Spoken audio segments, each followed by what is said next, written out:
This podcast contains strong language and examples of real-life scenarios that some may find disturbing. It is intended for mature audiences. Listener discretion is advised.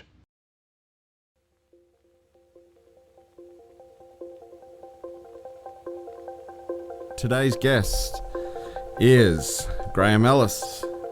Graham has been in the army for approximately 21 years. He's retired now, and he has a very sordid history.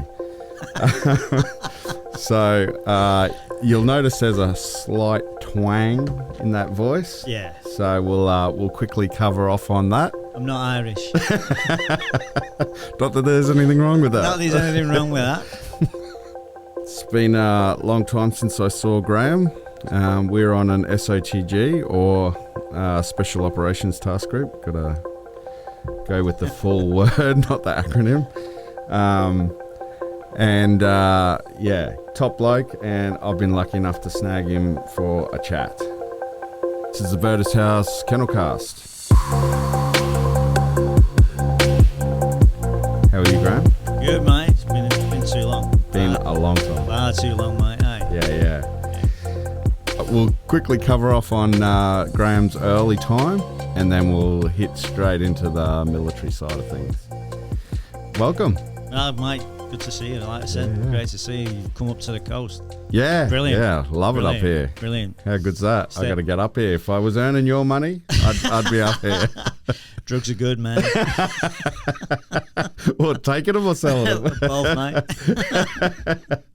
mate. Beautiful. All right. Graham. Yeah. Where I grew up. There's an accent there, so Yeah. fill us in. Yeah, I grew up in, I was born and grew up in Manchester in England. I was there till I was about 28, and then I came over to Australia. Met my beautiful wife, Kelly. She was doing the backpacking thing around Europe, and then one drunken night, the lucky girl bumped into Mr. Wonderful, meaning me, and so she stayed with me for about a year in Manchester. Okay. And then she had to come back to Australia. So during that time, I put in to come to Australia. And it took about a year to get all my visas through and police checks and all the rest of it, all the medical stuff you got to do. What year are we talking? That was 94, 93, 94. Whoa, okay. Yeah, man. It's a bit wild, bit of a long time ago. Yeah. And so after that, I came out. So, I just had a decent sort of life over there. I was a bricklayer. Okay. Before I met Kelly, so I was bricklaying. I was in the trade for a while. Near enough 10 years. I did my apprenticeship, and then just had a good, normal upbringing back in the UK. I grew up on a council estate, which is what you colonials call a housing commission estate. So it could be pretty rough, but I mean, that's the way it was. You just grow up the way you are. Yeah. So, it's just do what a normal lad does on a council estate, Yeah, get up to no good and... Chasing chicks. Yep. Nicking cars. All the usual things. Going to the football. used to go watch Man United quite a lot. And, okay. That was pretty... Could be pretty hectic. It was good. And after that, like I said, I met my missus. Yeah. And sort of settled down a bit. And then came over to Australia in October 94. Okay. Yeah. So obviously, upending your whole life, 94. That must have been quite a decision. Oh, well, yeah, it was. But I mean, if you seen where I grew up, you'd go, yeah, fair enough. Come out to the promised land. Yeah, mate. I mean, I had great mates and I've got a brilliant family. But I mean, it's it can only snow so much. Yeah. And like I always, I mean, the thing is, I go back quite often, and a lot of my mates are still sitting in the same pubs, in the same seat. Yeah, right. 30 years after, mate, still sitting there with a face like a smacked ass. They've got miserable. You go outside and the clouds are actually on top of the roofs. It's grey, it's miserable, it's horrible. Yeah. But that's one part of my life that was then. You Yeah. know, and this is now. So Made you who you were. Yeah, it made me who I was. Yep. And made me appreciate what I've got. You Okay. know, because Australia is a brilliant place. I Yeah. mean, it really is. I mean, if you wanna get on in life, this is a place to do it. Yeah. Because all the opportunities are there. You just got to take them. Yeah, yeah. How good's that? Yeah, man. All right, so you come over in 94. Yep. You get over here. What do? Do you go, I want to join the military, or do you knock about first? Well, at first I couldn't even get a job because I went to Adelaide and there wasn't a lot of work in Adelaide. So I was doing a bit of bricklaying with my mate, and then that sort of finished. And then I started working. I did a few other jobs, but I think the worst job I ever did, I was working in a tannery. Oh, it was shit. yeah. And my job, I stood in this big, massive shed, me and this other clown, and all we had a bench in front of us, and a pile of this shed was full of sheepskins, Yeah. like dirty, stinky, like tons and tons of this shit, like bales and bales of them. And our job, we had to do 1,000 a day each. So, and what we used to do, you grab one off the pile, put it on the desk, pull your knife out, you'd cut the legs off them, because they still had legs on. Mhm. Cut the legs off them, cut the ears and what's left of the face off them, and trim up round their ass, because he had old dags round their ass. Yeah. So we had to do that. So you had to do 1,000 of them during the day. Oh, And it was in Adelaide in the summer. So Oh. it was stinking out. There was flies everywhere. yeah. It was probably the worst job I've ever had. Not so much the promised land. No, so much. No, it wasn't. But yeah, I mean, it was what it was. Yeah. So I did that for a few months. I mean, the money was fantastic because nobody wanted to do it. Yeah, okay. The money was brilliant, and you get as much overtime as you wanted. So me and the missus went from garden furniture for furniture, like literally plastic chairs and a plastic table, a TV, a bed, and a fridge. That's all basically what we had. Yeah, yeah. So we went from that, and that sort of put us on the road to get furniture and get a decent car and stuff like that. Yep. So, but obviously it was a crappy job, and then, it was going nowhere. So I thought, give the army a go.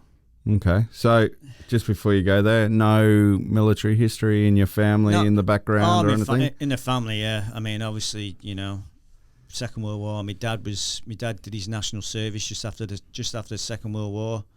I got uncles who died. I got an uncle who died at Gallipoli, Okay. at Suvla Bay. Yep. I got uncles that died at Ypres in the First World War, and all my dad's brothers, they all went to the Second World War. Most of them, there's two of them met up on the beach at Dunkirk.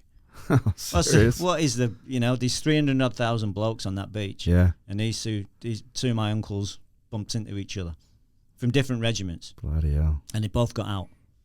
Wow. Yeah, so it's amazing, eh?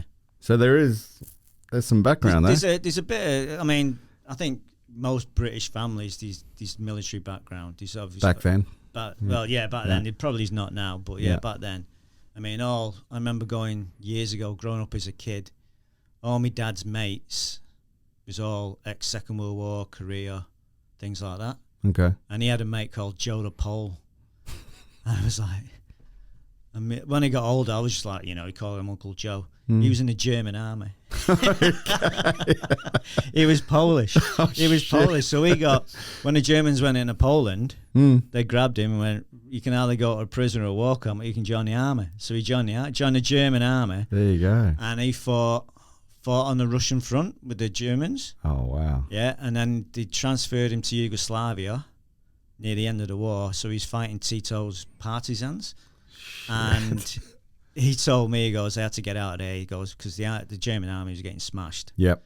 So he deserted and made his way to the Americans in Italy. So, because if he'd have been captured by anybody else, they'd have shot him straight away.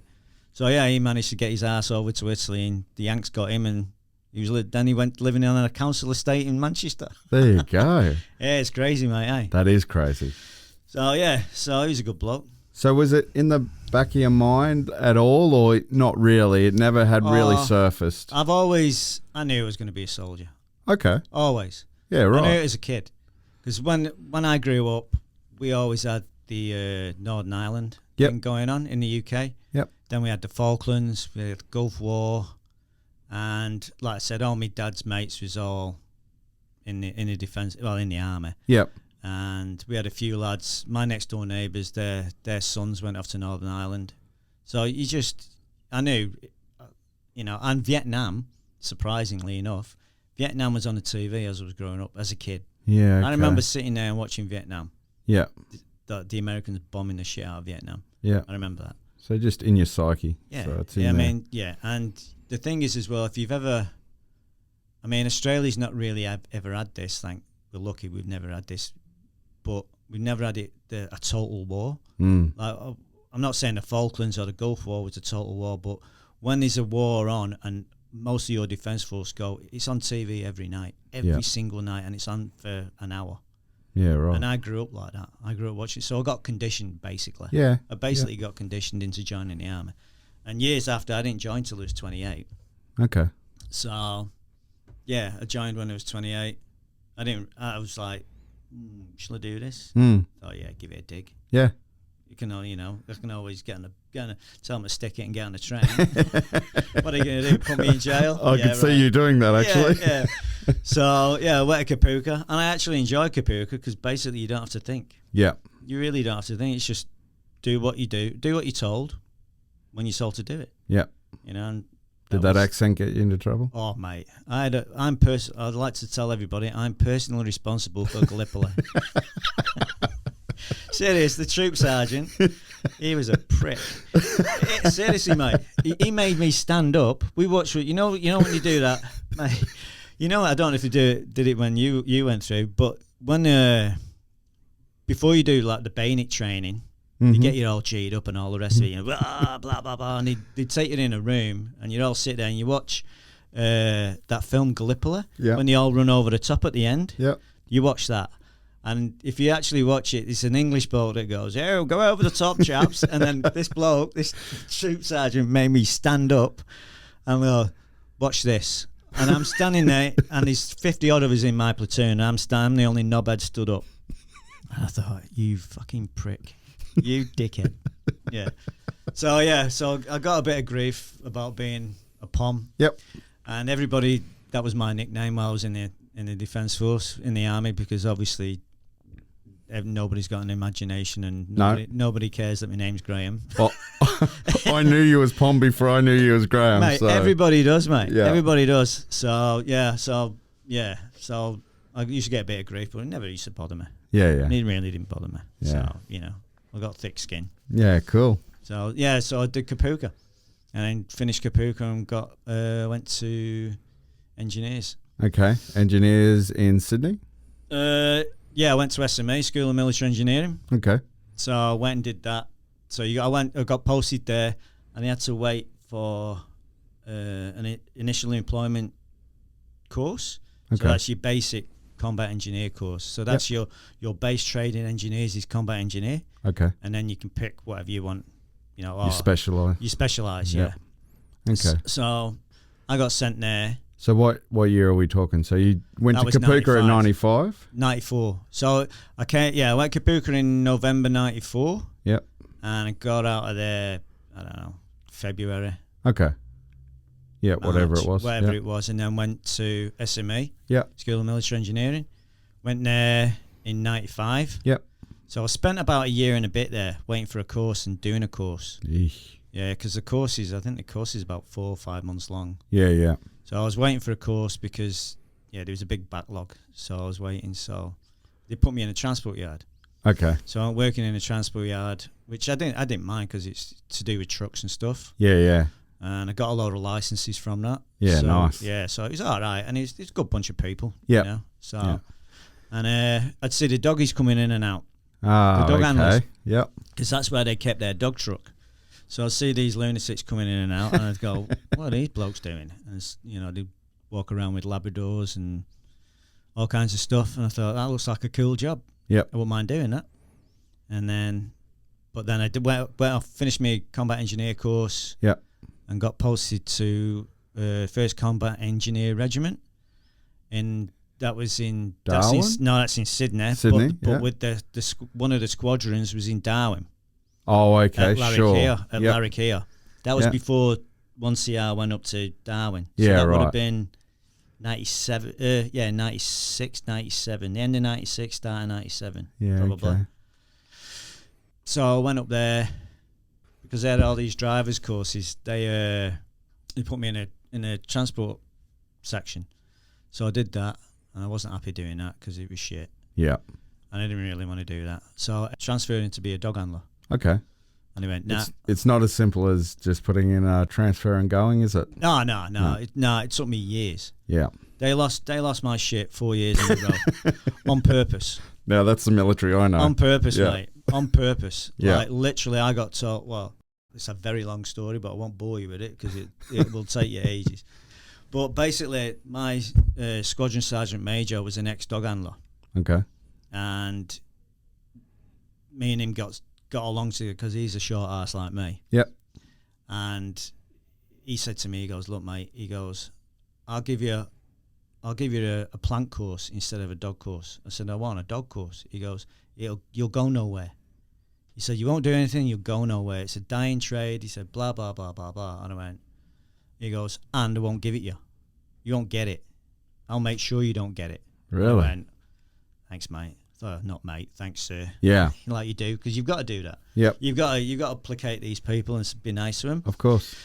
So that was my first one. So I went off and did a plant course. That took, A plank course? it's bulldozers and excavators and Yep. all that sort of shit. Yep. So, yes, for building roads, and Sure. that's what engineers do as well. Yep. So that takes about 6 months. So you go off and do 6 months training and doing that. And I ended up doing about 3 or 4 years as a plant operator. Okay. And all the while you're putting in applications all this for time I'm doggies. putting in every year because they run one dog course a year, Yep. basic dog course. So I'm putting in my application every single year, and Jeez. they're going straight in file 13, straight in the bin. Yep. Yeah. So actually, I got called. I was in the UK because my dad had a stroke, and I got called on my phone, and it was a major. He goes, "You're on next year's dog course." I went, "Oh, great, fucking brilliant." So I got back in January. So I cut my thing back short, come back to Australia to get on this dog course. I walked into work, he went, "Oh, you're not on it now." I was like, "You prick." Because Thank you very much. my old man had a stroke. Yeah. And, he wasn't on death's door, but he wasn't well. So I Yeah. cut it short, come back for this dog course, and he went, "You're not on it, mate." You can imagine. I can imagine You can imagine the language, yeah. Yeah, it was a bit funky. So yeah, but I was still at 1CR then. Okay. By that time, the whole regiment of First Combat Engineer Regiment moved up to Darwin. It was in Robinson Barracks in Palmerston. Yep. So we was there, and like I said, I kept putting me app in and all the rest of it, and all the hierarchy knew. They all knew I wanted to be a dog handler. Yeah. And they all knew me around the regiment because I'm only small and I'm quite gobby. Yep. I'm quite opinionated.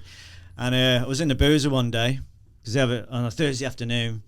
They have a Thursday afternoon sport in the army. Every unit does it, and then after that you have a compulsory time at the boozer. So you've got to go to the local to the unit pub, I suppose it is. Oh, how times have changed. Yeah, Yep. mate. Yeah. Yep. So you've got to go there. If you didn't go there, you get charged. Oh, shit. Go to jail or end up doing extras or something. Yeah. So I'm stood there with my plant sergeant and a few other blokes. We're talking about stuff, and the CO comes up, who I knew because I used to play soccer with him. And we're talking away there, and he goes, "You know what, Pom? You're never going to get a course." Ugh. And I went, and I just went, "With all due respect, sir, you can go and fuck yourself."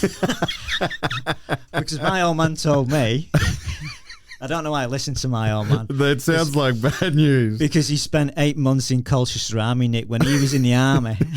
So I don't know why I listened to him. But I thought I was going to get away with it because I put on the start of it, "With all due respect, sir." That was your caveat. That was my caveat. That was my coverage, mate. And I went, with all due respect, sir, you can go and fuck yourself. And he just started laughing. And I thought nothing of it. Yeah. So, and everybody else was laughing.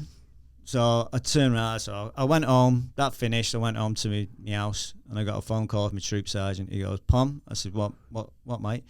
He goes, Monday morning, you're on the fucking mat. I said, what do you mean? He goes, the RSM wants to see you in the morning. And I went, you kidding? He goes, no. So I got in there. He goes, I'm thinking of a number. How many do you want? This means extras. This means extra duties. And I went, 3? He goes, nah, 14. I got 2 weeks of fucking extra duties for telling the CO to go fuck himself. Which was not too. I thought that's actually not too bad. No, I thought I was going to jail. Yeah. I thought I was going to jail. Yeah. So yeah, that was that. And I think that was the year I got me course that year. I put the paperwork in, and then things started rolling. I think they got fed up of me. And they knew. I mean, I was probably the worst plant operator in the world. I was shit, mate. It was depressing how bad I was. And I didn't care neither. You know, and you get somebody who doesn't care about the job. You don't want them there. And I didn't want to be there. So they turned around and said, right, off you go. So I went and did on-the-job training at the Kennels. Yep. So there's a bloke called Dave James. He was the corporal there. And he's really fastidious about everything, which is good because that's, you know, you're dealing with dogs and you're dealing with food and snakes and stuff like that up there. You know, you don't want vermin around the kennels. Yeah. So you don't, because it brings snakes, and then the snakes bring crocodiles. We had a couple of them. Classic Australia. Classic Australia. You don't get that in Blakely. Don't get that in England, mate.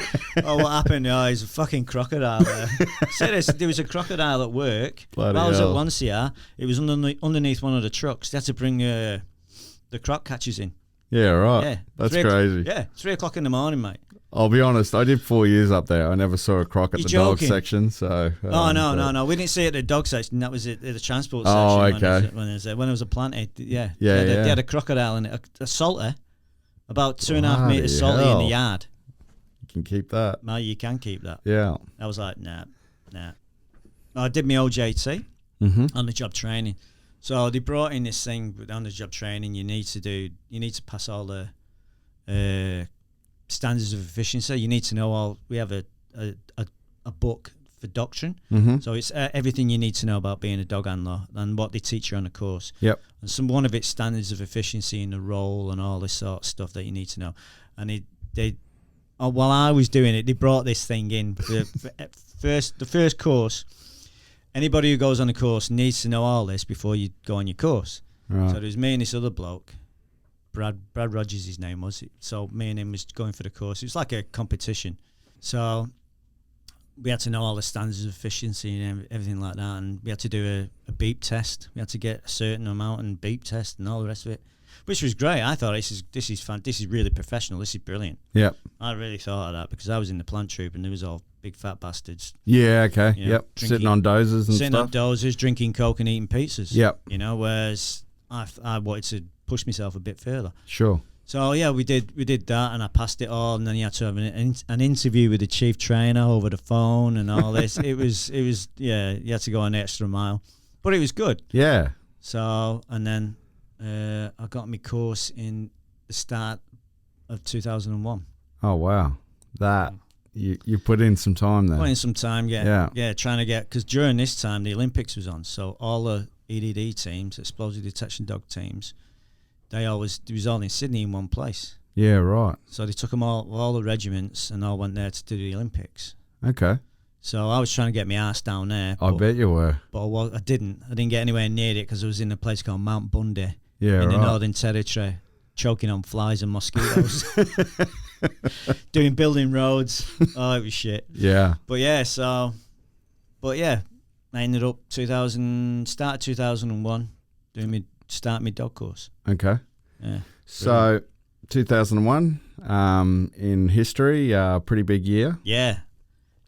But I actually remember because we'd done most of the course by then because that was September. Yep. So we'd done most of it because it goes for 12 months, our course. The Explosive Detection Dog Basic Handlers course goes for 12 months, which is a good idea because you know, and you're already teamed with a dog that is operational. Oh, okay. Not a So, green dog. Not a green dog. Right. You get a dog that's actually worked. Okay. So which is good, because it's good and bad because they know more than you do. Yeah.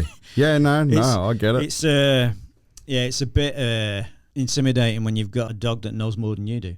You know, and it's taking the piss out of you. Yeah. You know what dogs are like. Yeah. You know, they will go. They are the laziest soldier you'll ever meet. You know what I mean? They're lazier than me, which is amazing. But 2001, I remember. Just interrupt. So that was pretty common. That was the way it went. That was standard. Operational dog, green handler. Yep. Okay. That was standard. That's the way we did it. That's the way we did it, because you're learning the trade. Yeah. You know, and to be put with a green dog, or put with a brand new dog that you have to train at the same time. Yeah. And they've got to be a certain standard as well. Yeah. You know, they've got to be able to find stuff, because you need to know how your dog is the dog's indication. Yeah. Not the conditioned response, which is the sit. Yep. You need to know their indication, so that's a change of behaviour before they sit, because we was always tested on our operational assessments that you have to put your hand up in the air when you see your dog's indicating. Okay.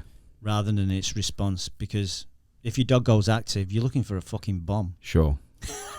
Don't really go together. Don't go together. Yeah. If you're 2 feet away from your dog, and it decides to sit its ass down or go active, it decides to go active and start digging, because I've had dogs do that. Yeah. I had a dog, my first work dog, Bailey. We was doing a training search. Actually, no, it wasn't a training search. It was an 12 months operational assessment, right? You do different searches. Yep. So you do a route search, an open area search, building search, and a vehicle search. So this was on a route search. So he's going great. Brilliant. So he's about 150 metres away from me, running up the road. I could see him, he started indicating. Yep. And I stuck my hand up in the air. And I went, yep. And we had to do what they call a call off, because it was a live one. Yep. So I had to do a call off. So I call the dog off before he gets there. Before he gets to the hide and sits, I call him off. You call him off. So does that mean call him back to you? Yeah, call him back to me, mate. Yep. Sorry, yeah. No. So call him back to me. So I've got my hand in the air, and I went, yeah, he's indicating. The instructor behind me who was assessing me goes, okay, call him off. And I went, call his name, and he just blanked me. He just blanked me. And he just kept running, jumped into the culvert drain, which was about 3 foot deep, pops his head up, and he's got 2 sticks of fucking power gel in his mouth. And he jumps out and comes running back to me with it in his mouth. And I'm like, no! And he gets halfway back, and he sees my face and just goes, pet. Spits him out on the floor. And by that time it's too late, you failed, mate. You failed. I went, thanks, Bales. Thanks, mate. Oh, shit. It was a nightmare, mate.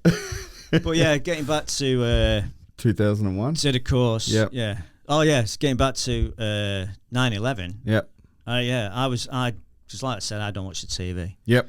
So I went into work, didn't know anything about it. I get in there at about 7:15, start cleaning kennels out. I'm cleaning kennels away, and all the lads come in behind me. Fucking hell, man, you see that on the TV? I said, what? He said, oh, the Twin Towers have been fucking smashed into with planes by terrorists. I went, no way. He went, so we all went up to the gym, the area gym, because they got TVs there. Yep. And we all went to the area gym and watched the planes going in. Right. Wow. And then I'm always one for operational jobs. Sure.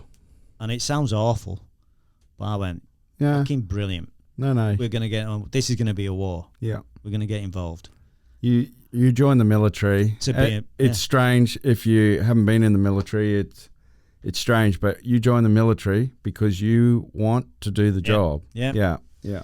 I mean, that's it. I mean, you train for years and years and years and years and not do live jobs. Yeah. And not go out on missions and stuff. And that's all I wanted to do. You ask any of the blokes that ever worked with me. Yeah. If there's any job come up that was like that, I'd stick my hand up. Yeah. I'll go. because I wanted to go and I wanted to do it. Yeah. So yeah, I was like, yep, Let's go. let's go. Yep. And Did the base lock down? Did everyone flip out? And mate, that same day, because we carried on training, it was, it wasn't anything to us, but all the base locked down, the security went through the roof, blah blah blah. Yeah. But we were still doing training. Yep. So this is bizarre, mate. So I was involved in the training, and the actual training was I had to go and put 2 pistols in a car boot and then drive it through through the main gate, and then the dog searched the car. Right? He's doing VCPs. Getting the stitch up. Yeah. Yep. Yeah, so I'm walking out. So I get in the car, drive it out, drive onto Moorebank Avenue in Sydney. And DNSDC, which is another army base, is across the road. Okay. And they have civilian guards with pistols. Yeah. So the civilian guards going up and down this fence line. So I'm sat there in this car, I've got 2 pistols in my hand. I walk out and go and put them in the boot, and this bloke seen me. This security guard over the fence seen me, and then just put his head down and carried on driving. Oh, no way. I thought, you shit human being. Oh. You shit human being. Anyway, so put me in the car and then went through the main gate at the School of Military Engineering where all the training was. Yeah. And they had all the doing vehicle checkpoints. Yep. So they dragged me out and they got the dog in and the dog found a kit. But yeah, it was amazing that this bloke, that's the day of 9/11. Yeah. Put the blinkers on. Put the blinkers on, mate. Just put his head down and drove off. I was Bloody like, hell. you shit human being. Yeah. Yeah. Good times. Oh, mate. Good yeah. times. Yeah, always good times.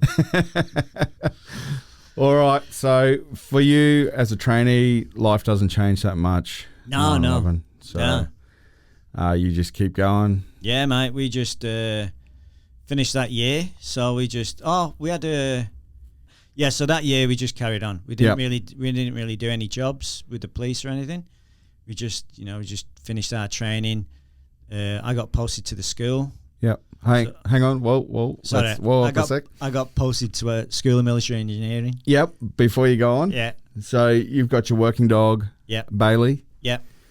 What breed was Bailey? Oh yeah. Sorry, mate. He was. We're on a dog podcast, so we might talk about the dog a little bit. Yeah. Yeah. He was a Graham Cross Labrador. Okay. So he was a really weird mix. Yeah. Right. He had the body of a greyhound, but bigger, like stockier. Okay. So he had big legs and like massive, like really stupidly big legs. Okay. And big, massive chest. But he had the sort of a thinner version of a Labrador's head. It was thinner and pointier. Okay. So he had a nose like 8 foot long, this thing. I had him for 3 years and I never seen him miss anything. Yeah, right. Never missed a thing. Wow. Because his nose was that fucking big. It was huge. Yeah, right. And he was, and yeah, like I said, he just work and work and work and work and work. He was brilliant. And how long had he been operational when you got him? He was trained into 99. So okay. So he was quite established. Yeah, 2 years. Right. Yeah. So, and he'd done the Olympics. Yeah, right. So he'd done a lot of work. They did a lot of work lead up training to the Olympics in Brisbane and stuff like that. Okay. So they'll get all the dog handlers together and do work there. Yep. And then he went to Sydney and did all the Olympics. So he did all the Olympics and that. Okay. But he was trained as an active dog. Oh. So he was trained when he found the kit to dig it out and not bring it back. And that was a bit of freestyling he was doing there.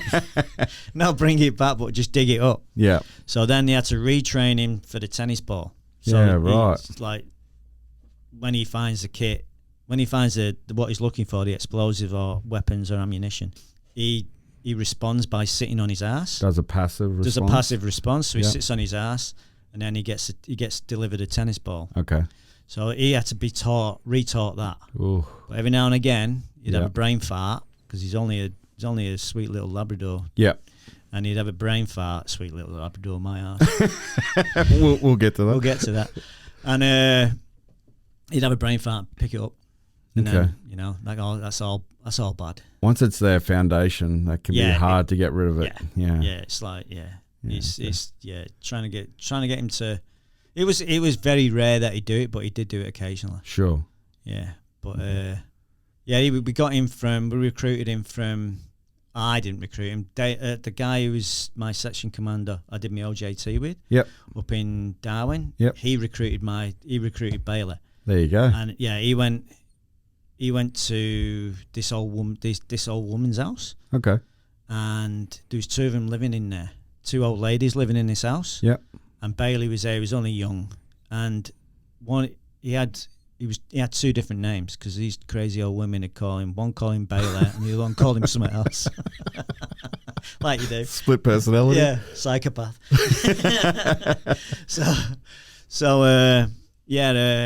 He was, and apparently they used to abuse him. They'd kick him and all kinds of stuff. So he wasn't a stable unit. Yeah, right. He had a bit of character to him, and he ended up being a big dog. He was 38, 40 kilos, which is big. Whoa. Which was big for an EDD. Yeah, definitely. Yeah. So he was. Wow. Had a bit of a reputation for biting. Okay. He was good. He was good at that. So biting in defence of himself? Yeah, he was a fear biter. Yeah, okay. Because of how he was brought up. So Sure. if anything, anybody surprised him. Yeah. So if you walk around a corner and he wasn't expecting it, you've got this thing latched like onto a you. fur coat on Yep. you. Yeah. Yeah. Or he didn't like policemen. If he seen one, he'd go. Yeah. You'd have him. Okay. Yeah. Wow. Oh, I was like, this is another story about him. We was doing a search for the Queen up in Cairns. Okay. For Her Majesty the Queen, as part of CHOGM 2002. Yep. So that CHOGM's a Commonwealth Heads of Government meeting. Yep. And it was up on the Sunshine Coast up here in 2002. As part of that, the Queen was coming to open that, and she was also going up to Cairns to open something in Cairns. So we had to go up there and do short notice searches. So she ducked up and said, "G'day to POM." Yeah, she jumped up there and I said, yeah. So pretty much a whole troop of about 30 blokes and high-risk engineers went up there, and 3 dogs. Yeah, right. Me and Bailey was one of the dog teams. And we went up there, and it started about, I don't know, stupid o'clock in the morning, about 5 o'clock in the morning. And we just searched the Queen's cars. So all her cars, they get shipped around all around, because she's got a load of cars in Australia. They don't bring them from England. They've got a cache of them here. Yeah, right. Them big old Rolls Royces and stuff. I'm sure things have changed now, so we're not giving away any little secrets. Nah. So, let's go and search her cars. So I'm there. I've got my dog. Bailey's hooked onto the fence with his lead, so he's just sitting there, and all these Labradors are just sitting there. And this copper walks up. This policeman walks up. He goes, "Can I pat your dog, mate?" I said, "Yeah, mate." I said, "You can pat them 3 Labradors there, but don't go near the big black one." He goes, "Why?" The old adage, "I'm good with dogs, mate." Yeah. And I went, "No, seriously, he doesn't like policemen." He goes, "You kidding?" I said, "No, mate." I said, he doesn't like coppers. He said, "If you go over there, he's going to nail you." He goes, just starts laughing. I went, "Mate, fill your boots with them 3 Labradors there. Yeah. Pat them as much as you want. Don't go near the big daft one over there," because he was on his own. Yeah. I put him away from the Labradors because I've got Labradors every now and again. Yep. I said, leave him alone. Anyway, I went off for a slash, went off for a wee. Yep. Come round the corner, just hear all this screaming and shouting. Come back round the corner. This copper's stood there, he's got half his shirt missing. This thing is just like, as soon as obviously he'd gone up to me dog and tried to pat him, and he just launched at him, eh? I seen talked to one of the doggies that was there. He goes, "Yeah, he just launched at him." Really? He goes, "Yeah." Well, you warned him. Yeah, I warned him. Yep. He's got half his shirt missing. And I was like, yeah. That was the first one of about 6 or 7 blokes. Oh, wow. People he bit that day. Really? That day? That day. Oh, shit. He had a great day. He had a great day, mate. Oh, he was crazy, eh? He would have slept well that night. Oh, mate, yeah. Yeah, it was good. So here's a mix. Obviously, things have changed now, so everyone knows we kind of use special breeds nowadays, but very different back then, hey? Yeah. Well, I mean, it's still basically we went through in the EDD stream. We went through a thing where we used just mixed dogs. Like because we had no money. Yeah. We had no money, we had no resources. So after the Olympics finished, that's when there was a load of money around because it's a big deal. When that finished, even though 9/11 had kicked in, yep, we still had no money, we had no resources, so we'd go around to dog pounds and stuff like that and get dogs from dog pounds because it costs us $100 each. Yeah. Or they'd give them you. Yep. You know, so we'd go around looking for a certain type, not a certain type, but a certain size, certain temperament. If they chased a tennis ball like a lunatic, that was one of the main ones. So, because that's what you get your reward with. So the dog's got to be mental for a tennis ball. Yeah, we want them driven. Want them driven, mate. Yep. So we used to go around and look at that. We did go through a phase where we got dogs off customs. Yep. And but then after 9/11, everybody wanted dogs off customs. Of course, yeah. So they put their price up to, I think it was $5,000 per dog. Wowzers. Which is well beyond our means. Yeah. We couldn't back then because we needed. We used to go to start a trainer's course. We'd have about 12 or 13 dogs. Yeah, right. And then after the first 2 weeks, you'd probably cull that down to about 6, and then probably by the end of the course, you might have 2. Wow, that's a massive attrition rate. Yeah, and that's what we used to do. So with the customs dogs, we'd have probably 1 or 2 custom dogs per trainer, and then the rest of the dogs, what you'd get as a trainer, you'd probably get 6 dogs as a trainer on your trainer's course. So you probably get a couple of Labradors from customs, and then the rest you get dogs from the pound. Okay. And then we'd slowly wean them out, the ones that wasn't suitable. Yep. What do you remember back? What the kind of success rate was of those customs dogs over the pound dogs? Or was it real kind of hit and miss? It was hit and miss, mate. Yeah. It was hit and miss. I mean, we had some really, really, really good customs dogs. Yeah. Really good, really intelligent. And then we had some terrible idiots. Yep. You know, we had this one called Jimmy. Good name, mate. He ended up going to the New South Wales police. Yeah, right. Yeah, he wasn't what we wanted because he was no good off lead. Yeah. Off lead, he'd run out. Basically, he wasn't too bright. This kid, he wasn't, mate. He's a window licker. He'd run out, and then like he's doing a route search or an open area. So we use our dogs off lead. So the dogs, you want them. Obviously, you're looking for explosives and mines and all this sort of stuff. You don't want to be anywhere near it if it stands on something. Yep. Makes sense. Makes sense, yeah. So Jimmy would get out, he'd go about 50 metres out, and you can see his little pea bouncing around in his head. And then he'd slow down, and then he'd go, and turn around, and he'd look at you, and he'd go, get on, Jimmy, keep going. And he's like, he'd take about 3 or 4 steps, and then go, nah. Turn around, and then he'd turn around, come legging it back to you. At least he didn't run away, I suppose. No, he didn't run away. Yeah. But so he was no good for what we wanted. Yep. And he was a customs dog. Yep. But he was great on lead. Yeah. Like he had you could like if you stood next to him, like because we used to do vehicle searches on lead. Directional, yeah. Searching, yeah. Yeah. So you do that, and you could hear he had a nose like a Dyson. Okay. Mate, you could hear him just going hoovering things up. Yeah, right. He was brilliant on lead, but as soon as you took him off lead and he had to have that little bit of independence, no good. So it is surprising how common that is because they're just not used to being away from the handler, and that makes some dogs super uncomfortable. Yeah, nervous and everything like that. Yeah. But so that was the Labradors, and then we like I said, we got dogs from the pound. You would have seen everything. Oh, mate, some of the things that we get, you know. But we had this one called Charlie, and she was, what do you call her? I'm trying to think of the breed. Can't think of it anyway. She was amazing. Yeah, right. The brains that thing had, it was just, you know.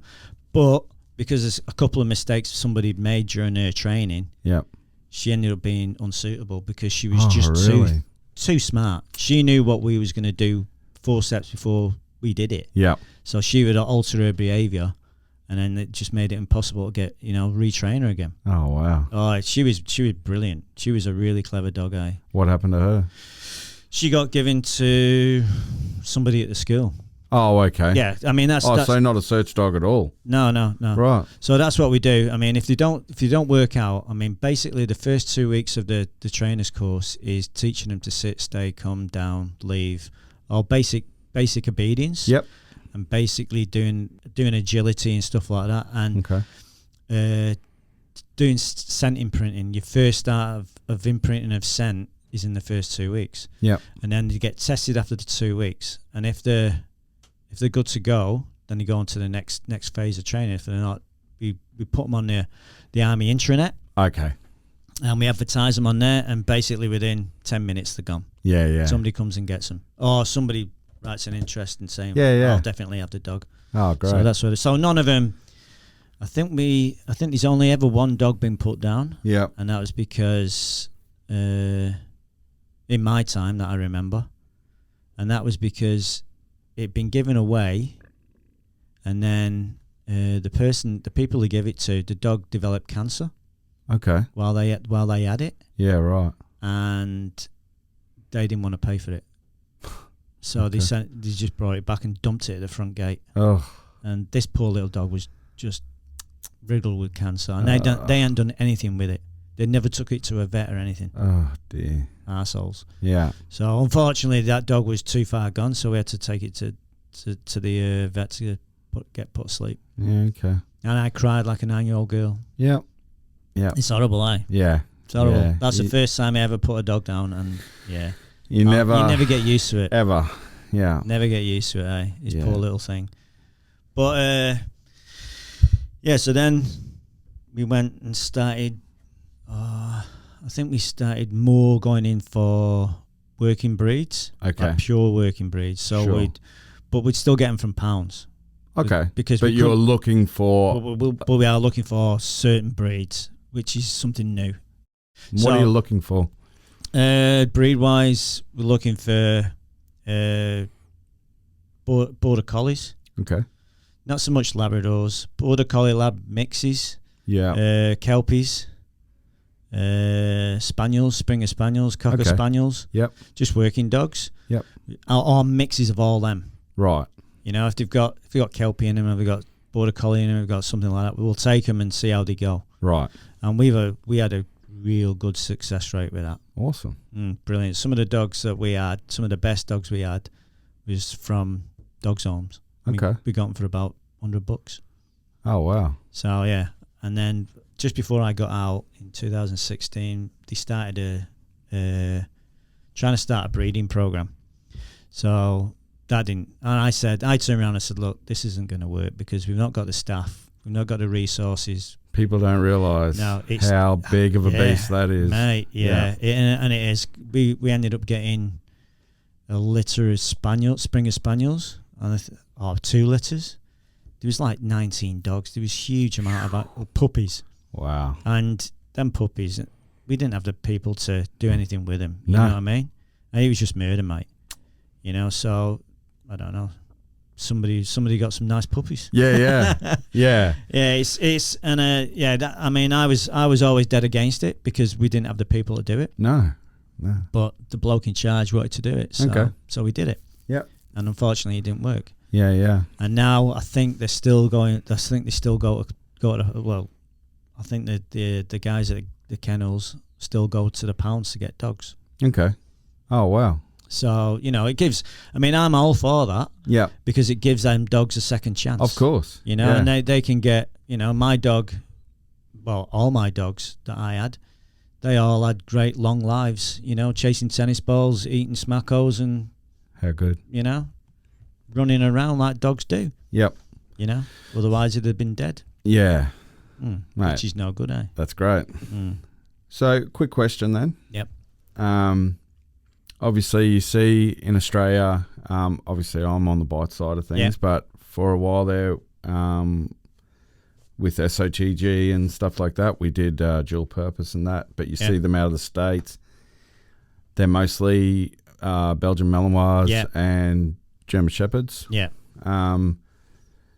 Obviously, those breeds didn't get raised by you just then. Why is that? We had 2. I think we've had 2 Mals. Okay. Belgian Mals. We had 2 of them. Shepherds, we found there was too slow. Okay. Too slow and too lazy. When it got hot, yep, they used to suffer, you know. And that was even. I mean, it's Australia. I mean, it's Yeah. it's a 40 odd. You go up to Townsville, Darwin. Yeah. It's ridiculous, And we found that the Shepherds was just too hot. They wouldn't last. Okay. You need something that's going to last. Yeah. You You want something that will just keep going. Just keep going. You're doing a route search. You're doing that route search for 15 Ks. Yeah. You want a dog that can go that long. That You don't. That's a huge It's effort. a hey? huge effort. Yeah. And you're just searching for hours and hours and hours and hours. Yeah. If you're doing like I was doing in Afghanistan, going through villages and searching villages, hours and hours and hours and hours of searching. Yeah. You want a dog that can do that. The males we had, like I said, we had two. We had one that really didn't work out. Okay. He was going good. He was going good at the start. Yep. Actually out on the jobs, but then I don't know, he just had a brain fart. Okay. And he was just, and then in the kennels he was just a nightmare. Yeah. He'd crap everywhere. He just bouncing around like a lunatic. Yeah. So he was no good. But then we had another one called Xena, and she was an ex-RAF bite dog. Okay. She wasn't bitey enough for the RAF. Yeah. Yeah. So we got her. I think we got her from the RAF. I'm not sure. I'll have to check on that. But she was brilliant. Okay. She was brilliant. She was. I might know that. You dog, might, actually. Yeah. She was. All the go in the world. Yeah. Smart as 10 smart things. Okay. Really, really. She worked out to be a cracking dog. Yeah. Right. So she did. I think she did 2 or 3 tours. Oh, with us. okay. Yeah. Yeah. Okay. Yeah. So she was good. Yeah. All right. Take a pause, and we'll be back. In the next episode, we talk to Graham about his deployment to the Solomon Islands, heartbreaking and deadly training restrictions, his first deployment to Afghanistan as part of the Reconstruction Task Force, and the heavy burden of doing his job right to save lives.